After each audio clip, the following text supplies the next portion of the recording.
ರೇಣುಕಾ ಸ್ವಾಮಿಗೆ ಟಾರ್ಚರ್ ಕೊಡುವ ದೃಶ್ಯ ಮೊಬೈಲ್ನಲ್ಲಿ ಸೆರೆ. ಆ 13 ನಿಮಿಷಗಳ ವಿಡಿಯೋದಲ್ಲಿದೆ ದರ್ಶನ್ ಭವಿಷ್ಯ. ಕರೆಂಟ್ ಶಾಕ್ ಕೊಟ್ಟ ದೃಶ್ಯ ಮೊಬೈಲ್ನಲ್ಲಿ ಸೆರೆಯಾಗಿದೆಯಾ? ಕೋರ್ಟ್ಗೆ ವಿಡಿಯೋವನ್ನ ಕೊಟ್ಟ ರೇಣುಕಾ ಸ್ವಾಮಿ ಪರ ವಕೀಲರು. ಈ ವಿಡಿಯೋವನ್ನ ಶುರು ಮಾಡೋದಕ್ಕೂ ಮುನ್ನ ಈ ಅಪರಾಧಿಗಳಿಗೆ ಶಿಕ್ಷೆ ಆಗಬೇಕು ಅಂತ ನಿಮಗೆ ಅನಿಸಿದ್ರೆ ಹಾಗೂ ಯಾವ ಶಿಕ್ಷೆಯಾಗಬೇಕು ಅಂತ ಕಮೆಂಟ್ ಮೂಲಕ ತಿಳಿಸಿ. ರೇಣುಕಾ ಸ್ವಾಮಿ ಪ್ರಕರಣ ದಿನೇ ದಿನೇ ಹೊಸ ಆಘಾತಗಳೊಂದಿಗೆ ನಾನಾ ತಿರುವು ಪಡೆದುಕೊಳ್ಳುತ್ತಾಗಿದೆ. ಮತ್ತೆ 5 ದಿನಗಳ ಕಾಲ ಆರೋಪಿಗಳನ್ನ ಪೊಲೀಸ್ ಕಸ್ಟಡಿಗೆ ನೀಡಲಾಗಿದೆ. ಇನ್ನು ಆರೋಪಿಗಳ ವಿರುದ್ಧ ವಾದ ಮಂಡಿಸುವ ವೇಳೆ ಶಾಕಿಂಗ್ ಸುದ್ದಿ ಹೊರಬಂದಿದೆ. ಅದೇನೆಂದ್ರೆ ರೇಣುಕಾ ಸ್ವಾಮಿಯನ್ನ ಮಟ್ಯಾಶ್ ಮಾಡುವುದಕ್ಕೂ ಮುಂಚೆ ಆತನಿಗೆ ಕರೆಂಟ್ ಶಾಕ್ ನೀಡಲಾಗಿತ್ತು ಎನ್ನುವಂತಹ ಆಘಾತಕಾರಿ ಅಂಶವನ್ನ ವಕೀಲರು ಬಹಿರಂಗಪಡಿಸಿದ್ದಾರೆ. ಮತ್ತೊಂದು ಕಡೆ 13 ನಿಮಿಷಗಳ ವಿಡಿಯೋದಲ್ಲಿ ದರ್ಶನ್ ಭವಿಷ್ಯ ಅಡಗಿದೆ ಅಂತ ಹೇಳಲಾಗ್ತಿದೆ. ಇಲ್ಲಿ ಕುತೂಹಲ ಇರೋದು ಅದೇನಂದ್ರೆ ದರ್ಶನ್ ಅವರ ಪರಿಸ್ಥಿತಿ ಮುಂದೆ ಏನಾಗತ್ತೆ ಅನ್ನೋದರ ಬಗ್ಗೆ. ಯಾಕಂದ್ರೆ ಇದು ಸಾಮಾನ್ಯ ಕೇಸ್ ಅಲ್ವೇ ಅಲ್ಲ. ಹೀಗಾಗಿ ಸದ್ಯದ ಮಟ್ಟಿಗೆ ಬೇಲ್ ಸಿಗುವಂತಹ ಯಾವುದೇ ನಿರೀಕ್ಷೆ ಇಲ್ಲ. ಪ್ರಕರಣದಲ್ಲಿ ದರ್ಶನ್ ಪಾತ್ರ ಏನ್ ಅನ್ನೋದು ಬಹುಮುಖ್ಯ ಪಾತ್ರವಾಗತ್ತೆ. ರೇಣುಕಾ ಸ್ವಾಮಿ ಪ್ರಕರಣದ ವಿಚಾರಣೆಯಲ್ಲಿ ಸಾಕಷ್ಟು ಆಘಾತಕಾರಿ ಅಂಶಗಳು ಹೊರಬರ್ತಾಗಿದೆ. ಈ ಮಧ್ಯೆ ನಟ ದರ್ಶನ್ ಬಗ್ಗೆ ಬೇರೆ ಬೇರೆ ವಿಚಾರಗಳು ಬೆಳಕಿಗೆ ಬರ್ತಾಗಿದೆ. ಹಲವರು ನಾವು ಕೂಡ ನಟ ದರ್ಶನ್ ಹಾಗೂ ಅವರ ಸಹಚರರಿಂದ ದೌರ್ಜನ್ಯಕ್ಕೆ ಒಳಗಾಗಿದ್ದೀವಿ ಅಂತ ಮಾಧ್ಯಮದ ಮುಂದೆ ಬಂದು ಹೇಳಿಕೆಗಳನ್ನು ನೀಡುತ್ತಿದ್ದಾರೆ. ಕೇವಲ ಇದಿಷ್ಟೇ ಅಲ್ಲದೆ ಸ್ಯಾಂಡಲ್ವುಡ್ನ ಸಾಕಷ್ಟು ಆಘಾತಕಾರಿ ಅಂಶಗಳು ಬೆಳಕಿಗೆ ಬರ್ತಾಗಿದೆ. ಈಗಾಗಲೇ ಒಬ್ಬೊಬ್ಬರು ನಟ ದರ್ಶನ್ ಅವರ ಮೇಲೆ ಒಂದು ಭೀಕರವಾದಂತಹ ಆರೋಪವನ್ನ ಮಾಡುತ್ತಿದ್ದಾರೆ.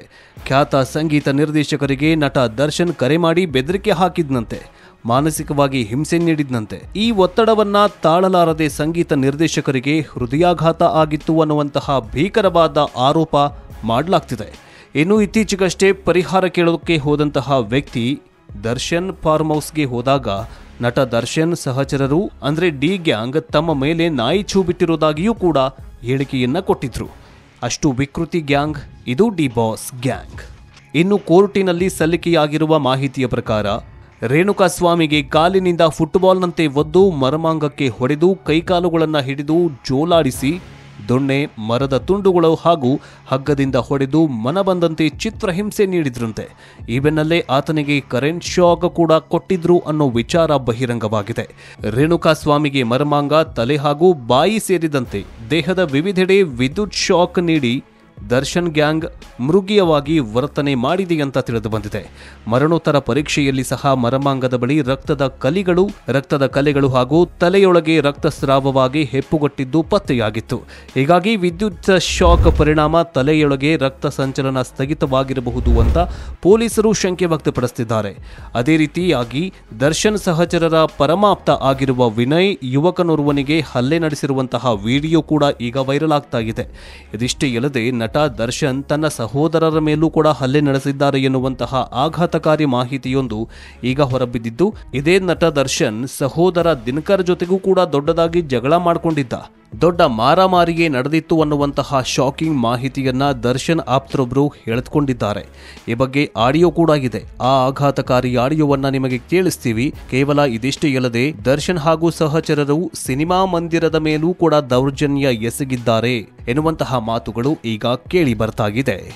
ರೇಣುಕಾ ಸ್ವಾಮಿ ಪ್ರಕರಣದ ನಂತರದಲ್ಲಿ ನಟ ದರ್ಶನ್ ಅವನ ಪಟಾಲಂ ಮೇಲೆ ಸಾಲು ಗಂಭೀರ ಆರೋಪಗಳು ಕೇಳಿ ಬರ್ತಾಗಿದೆ. ಈ ಹಿಂದೆ ಹಲವಾರು ವಿವಾದಗಳಲ್ಲಿ ಗುರಿಯಾಗಿದ್ದಂತಹ ನಟ ದರ್ಶನ್ ಈ ಬಾರಿ ಕಂಪ್ಲೀಟ್ ಆಗಿ ತಮ್ಮ ಇಮೇಜ್ ಅನ್ನ ಡ್ಯಾಮೇಜ್ ಮಾಡಿಕೊಂಡಿದ್ದಾರೆ. ಹೊರಗಿನ ವಿವಾದಗಳ ಜೊತೆಗೆ ಚಿತ್ರರಂಗದ ಸದಸ್ಯರ ಕೋಪಕ್ಕೂ ಕೂಡ ಗುರಿಯಾಗಿದ್ದಾರೆ.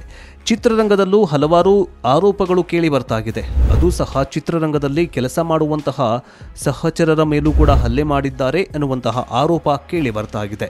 ಒಬ್ಬ ಸಿನಿಮಾ ನಟ ತಮ್ಮ ಸಿನಿಮಾದಲ್ಲಿ ಮಾಡುವ ಪಾತ್ರಗಳಿಗೆ ನಿಜ ಜೀವನದಲ್ಲಿ ಆತ ಇರುವ ವ್ಯಕ್ತಿತ್ವಕ್ಕೂ ಅಜಗಜಾಂತರ ವ್ಯತ್ಯಾಸ ಇದೆ.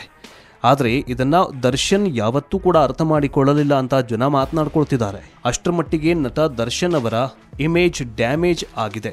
ಇವತ್ತಿನ ದರ್ಶನ್ನ ಪರಿಸ್ಥಿತಿಗೆ ಅಹಂಕಾರ ತಲೆ ಮೇಲೆ ಏರಿ ಕೂತ್ರೆ ಏನಾಗುತ್ತೆ ಅನ್ನೋದಕ್ಕೆ ಜಸ್ಟ್ ಬೆಸ್ಟ್ ಎಕ್ಸಾಂಪಲ್ ಅಂತ ಜನ ಮಾತನಾಡ್ಕೊಳ್ತಿದ್ದಾರೆ.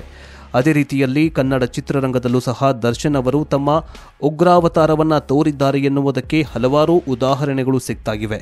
ಈ ಎಲ್ಲ ಬೆಳವಣಿಗೆಗಳ ಮಧ್ಯೆ ನಟ ದರ್ಶನ್ ಅವರ ಸಹೋದರರ ಮೇಲೆ ಹಲ್ಲೆ ನಡೆಸಿದ್ದಾರೆ ಎನ್ನುವಂತಹ ಆಘಾತಕಾರಿ ಅಂಶ ಬೆಳಕಿಗೆ ಬಂದಿದೆ.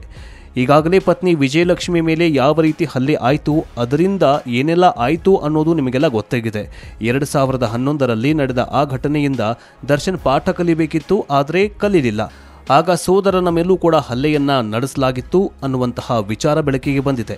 ಸಹೋದರನೊಂದಿಗೆ ಜಗಳವಾಡಿದ ಸಂದರ್ಭದಲ್ಲಿ ಸಾರಥಿ ಸಿನಿಮಾ ಬಗ್ಗೆ ವಿಚಾರವನ್ನ ಎತ್ತಿದ್ರು. ಇದು ನಟ ದರ್ಶನ್ ಅವರಿಗೆ ಹಿಡಿಸಲಿಲ್ಲ. ಆ ಸಂದರ್ಭದಲ್ಲಿ ಒಂದು ದೊಡ್ಡ ಜಗಳವೇ ನಡೆದಿದೆ, ದೊಡ್ಡ ಮಾರಾಮಾರಿಯೇ ನಡೆದು ಹೋಗಿದೆ, ತಲೆಗೆ ಪೆಟ್ಟು ಬಿದ್ದಿದೆ ಎನ್ನುವಂತಹ ಆಘಾತಕಾರಿ ಅಂಶ ಬೆಳಕಿಗೆ ಬಂದಿದೆ.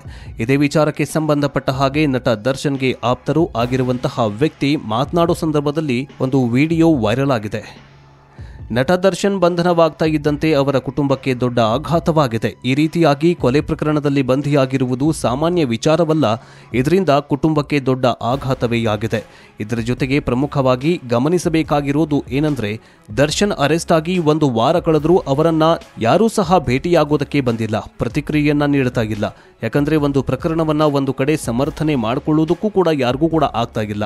ಯಾವ ರೀತಿಯಲ್ಲಿ ಈ ಪ್ರತಿಕ್ರಿಯೆಯನ್ನ ನೀಡಬೇಕು ಅನ್ನುವಂತಹ ಗೊಂದಲ ಎಲ್ಲರಲ್ಲೂ ಕೂಡ ಮೂಡಿದೆ. ಇನ್ನು ದರ್ಶನ್ ಅವರನ್ನ ಮಾತನಾಡಿಸೋದಕ್ಕೆ ಬಂದ್ರೆ ಅಲ್ಲಿ ಸಾಕಷ್ಟು ಕ್ಯಾಮ್ರಾಗಳು ಇರ್ತವೆ, ಮಾಧ್ಯಮದವರಿರ್ತಾರೆ, ಅವರೆಲ್ಲರಿಗೂ ಉತ್ತರ ನೀಡಬೇಕಾಗತ್ತೆ ಎನ್ನುವಂತಹ ಪರಿಸ್ಥಿತಿ ಎದುರಾಗತ್ತೆ.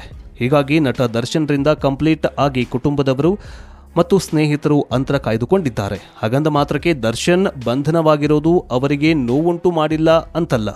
ಒಂದು ಕಡೆ ವಿಜಯಲಕ್ಷ್ಮಿ ಅವರು ದರ್ಶನ್ ಬಂಧನವಾದ ದಿನದಿಂದಲೂ ಕಣ್ಣೀರನ್ನ ಹಾಕ್ತಾನೆಗಿದ್ದಾರೆ.